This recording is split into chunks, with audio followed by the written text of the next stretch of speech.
The screaming started in the hallway before anyone even saw the gun. A man in a dark coat had forced his way inside, not to rob the place, not to collect money, just to make sure Harlem understood the message. The first shot cracked into the wall above a family photo, shattering plaster like a warning from God. Bumpy Johnson's wife froze, not because she didn't know danger, but because this danger had rules, and those rules had just been broken. The intruder grabbed her wrist hard enough to leave bruises shaped like fingerprints, then leaned close and whispered a name that didn't belong in Harlem unless death was coming with it. The Mafia. Outside, a car idled with its lights off, like a predator holding its breath. The man didn't ask for Bumpy. He told her what would happen if Bumpy didn't surrender Harlem. And then he smiled, because he believed fear would do the job. But that wasn't the real mistake. It was the kind of year Harlem didn't forget, because the streets felt like they were waiting for a spark. In those days, Harlem wasn't just a neighborhood. It was a symbol, a pressure point, a place where money moved through hands that didn't show up on bank ledgers. Every block had eyes. Every storefront had whispers. Every backroom had someone keeping count. The Mafia understood numbers, territory, and obedience, but Harlem was different. Harlem wasn't built only on fear. It was built on pride, community, and survival. And that made it harder to conquer. Bumpy Johnson didn't run Harlem like a king who needed applause. He ran it like a man who knew what collapse looked like. He knew which businesses kept families afloat and which corners could turn violent if someone pushed too hard. He understood something outsiders didn't. If Harlem fell into chaos, everyone would lose money, including the people trying to take it. That's why his power was dangerous. It wasn't just muscle, it was structure. By this time, Bumpy was already a name that traveled further than his footsteps. To Harlem, he was a shield with sharp edges. To outsiders, he was an obstacle that refused to move. He wasn't untouchable because he was the most violent man in New York. He was untouchable because he was positioned in a place where violence had consequences beyond bodies. Harlem had churches, organizers, reporters, politicians, and families who watched everything. Killing Bumpy wasn't just removing a man. It was inviting a storm. The Mafia didn't like storms. They liked control. They liked predictable fear. They liked men who understood that a threat was enough. And for a while, they believed Bumpy could be managed the same way other neighborhood bosses were managed, through a warning, a deal, a little pressure in the right place. But Harlem had a heartbeat the Mafia couldn't measure. And Bumpy had a weakness they thought they could exploit. Family. The antagonist wasn't one man. It was a network, soldiers and intermediaries sent to test how strong Harlem really was. Men with clean suits and dirty intentions. Men who didn't shout threats on corners because they didn't need to. Their power was quiet and organized. The message was simple: Harlem can stay stable, profitable, and alive if Bumpy steps aside and lets the Mafia own the machine. That's what they believed. That's what they planned. And that's why they went after the one thing they assumed would force Bumpy to obey. It started with an invitation that didn't sound like one. A message came through a man Bumpy had seen before, someone who smiled too easily and stood too close. Someone who acted like he belonged in Harlem but never looked at it like home. The words were polite, almost respectful. There was talk of cooperation. There was talk of keeping peace. There was even talk of protecting Harlem from worse men. But behind every sentence was the same demand: give us control, and you can keep the illusion that you're still in charge. Bumpy didn't answer the message immediately. That silence was normal for him. He didn't rush into conversations that were designed to make him react. But the Mafia didn't interpret silence as strategy. They interpreted it as resistance. And when the Mafia decides a man is resisting, they don't always go straight for the man, they go for the pressure points around him. The next message wasn't delivered to Bumpy. It was delivered to his home. The man in the dark coat arrived late enough that the block was quiet, but not late enough that no one would notice. That timing mattered.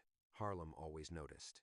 He didn't kick the door in like an amateur. He walked in with the confidence of someone who believed the world belonged to him. When Bumpy's wife tried to shut the door, he slid his foot into the frame and pushed slowly, calmly, like he was proving she wasn't allowed to stop him.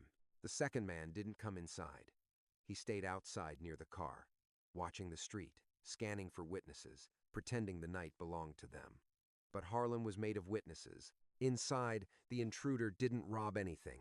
That was the first sign it wasn't about money. He looked around the home like he was studying what mattered. He paused at a family photo. He didn't touch it. He didn't need to. He just made sure she saw him looking at it. Then he stepped closer and grabbed her wrist, not violently at first, but firmly enough to make the point. This is how close we can get. She fought to pull away, and that's when the wall took the bullet. Not into her, not into the floor, into the wall right above her shoulder. A clean warning shot. A deliberate one. That wasn't random. That was professional cruelty. It was designed to create a fear that could be replayed in her mind for days. He leaned in and spoke like he was offering mercy. He said Harlem could stay peaceful. He said no one wanted blood. He said it would be unfortunate if accidents started happening to people Bumpy cared about. And then he said the real line. This isn't a negotiation with Bumpy Johnson anymore. This is a decision about his family's safety. When he left, he didn't run. He didn't rush. He walked out like nothing had happened, like Harlem wasn't watching. But Harlem was always watching. A neighbor had seen the car. A shop owner had noticed the wrong men on the block earlier. A kid on the corner had memorized the way the driver looked at the streetlights. Those details seemed small in the moment. But that detail mattered later. Because that night wasn't just a threat. It was a declaration. The Mafia believed they could control Harlem by hurting the people Bumpy loved most. By morning, Harlem didn't feel normal anymore. It wasn't loud panic. It was worse quiet tension, the kind that makes people speak softly and look over their shoulders. Rumors moved faster than cars. Some said Bumpy's wife had been attacked. Others said it was a warning from higher up. Some said the Mafia had decided Harlem needed a new owner. But the most dangerous rumor was the one whispered like a prayer. If they'll do that to his family, they'll do anything. The Mafia didn't stop with one message.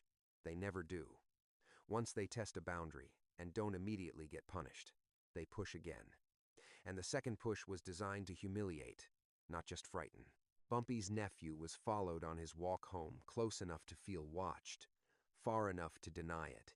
A man would appear behind him at corners, then vanish when he turned around. 2 nights later, the same nephew found a cigarette crushed on the steps outside his door, still warm.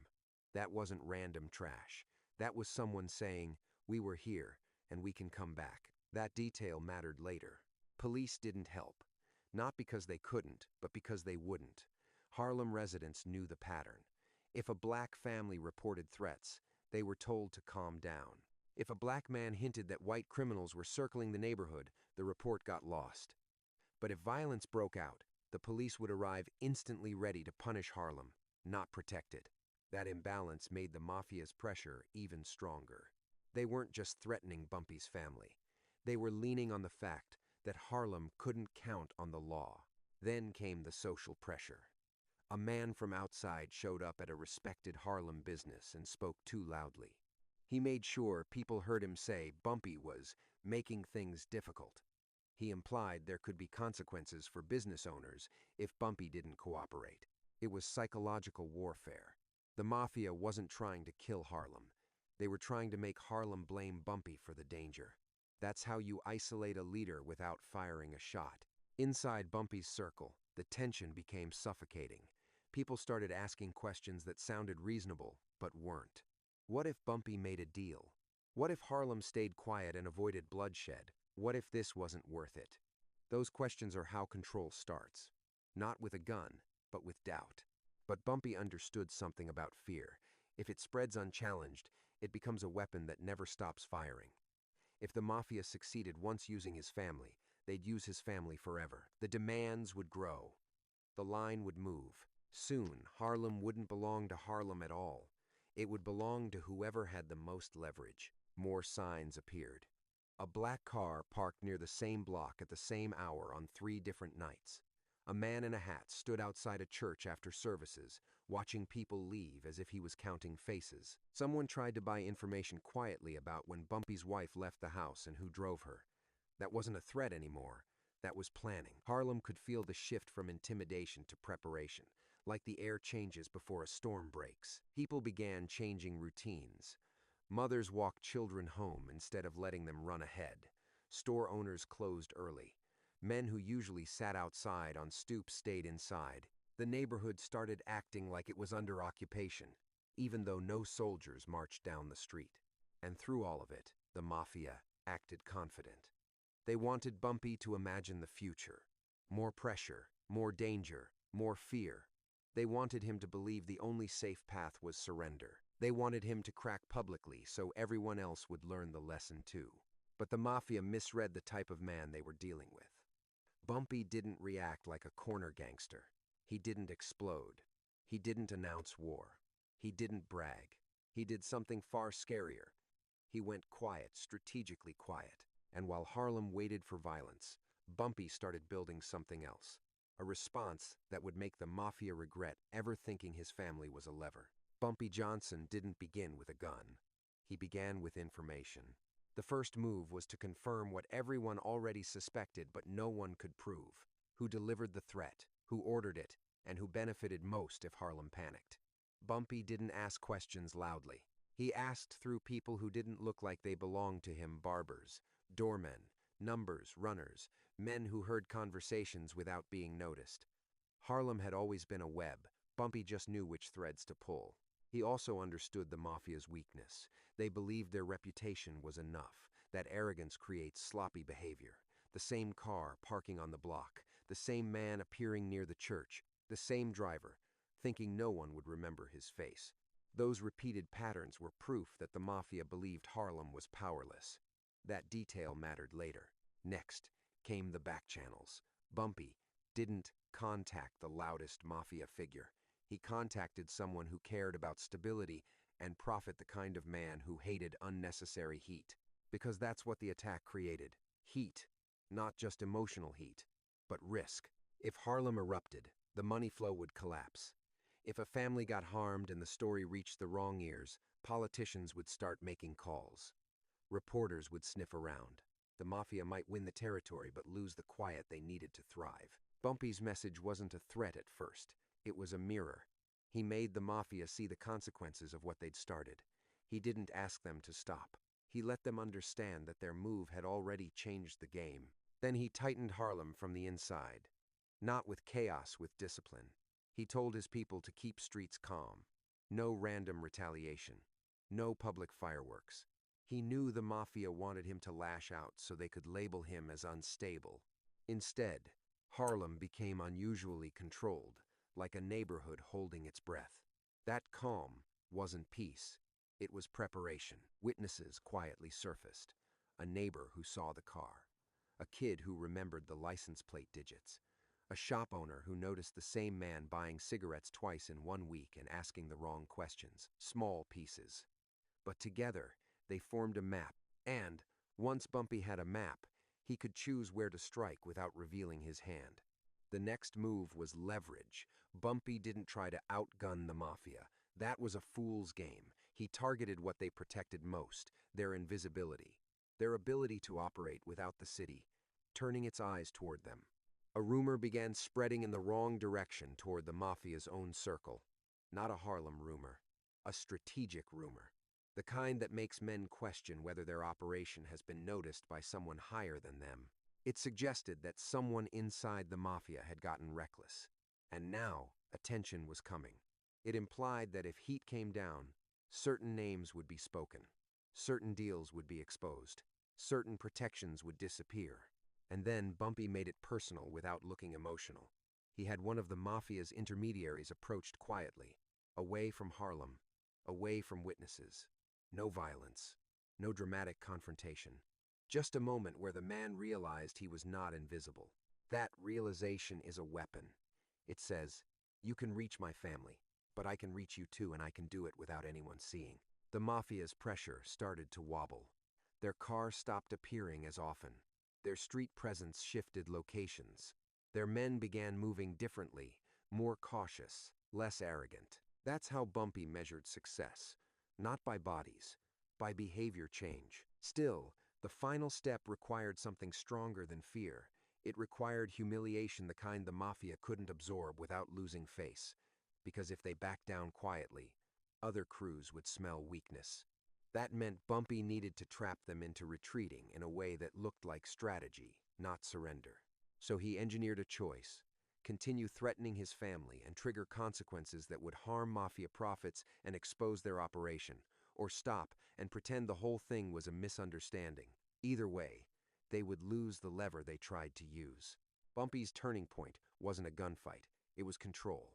He made the Mafia realize their threat had created a situation they couldn't cleanly escape. Their move had attracted attention, disrupted Harlem's calm, and risked the flow of money they craved. And then, when the Mafia tried one last time to push, Bumpy finally allowed them to see the edge of the blade. The Mafia expected Bumpy to fold privately. They expected him to beg for a deal that kept his family safe. Instead, what happened next spread through their network like poison. The lever didn't work. The intermediary who had delivered the earliest message was suddenly treated differently by his own people. Not because they cared about Harlem, but because he had become a liability. The threat against a family home was reckless. It created witnesses. It created patterns. It created stories. And stories are the one thing even powerful men can't fully control once they start moving. One meeting happened without shouting, without drama, just a cold decision. The Mafia pulled back, not out of mercy, but out of necessity. They didn't want the heat. They didn't want internal suspicion. They didn't want to risk a war that would cost more than Harlem was worth. The genius of Bumpy's reversal was this: he made them retreat while keeping Harlem calm. No riots. No headlines blaming him. No public violence they could use as justification. Just a quiet shift where the Mafia's presence faded, their confidence cracked, and their threat lost meaning. And once a threat loses meaning, the man who issued it loses power. In Harlem, people noticed. The black car stopped showing up. The watchers disappeared. The nephew's shadow was gone. The air in the neighborhood didn't feel occupied anymore. Bumpy's family still moved carefully, but the message had changed. It wasn't, "We can reach you." It was, "We tried, and we failed." The Mafia came to Harlem thinking family was a weakness. They discovered it was the boundary that turned Bumpy into something worse than an opponent, a man who would quietly destroy the logic of fear itself. Harlem remembered that week the way it remembers storms, by the silence that comes after. People didn't celebrate loudly. They didn't throw parties. They simply returned to routines with the knowledge that something important had been proven. Harlem wasn't a territory that could be controlled by threatening a family. For Bumpy Johnson, it wasn't about pride. It was about precedent. If outsiders learned they could use wives, nephews, sisters, and mothers to control Harlem, then Harlem would never truly belong to its own people again. The streets would become a hostage situation. Every child would be a bargaining chip. Every home would be a target. That's why Bumpy responded the way he did. Not with spectacle, with structure. He showed that the neighborhood's stability was not weakness, it was power. He showed that fear could be redirected. He showed that the Mafia's greatest weapon, reputation, could fail when used carelessly. And Harlem learned the real lesson. Protection isn't always loud. Sometimes it looks like calm. Sometimes it looks like patience. Sometimes it looks like a man refusing to panic while everyone else is trembling. But the story didn't end with relief, because when powerful men lose a lever, they don't forget the hand that broke it. Somewhere outside Harlem, someone was already planning a different kind of move, one that didn't rely on fear alone. And Harlem was about to find out what that move looked like.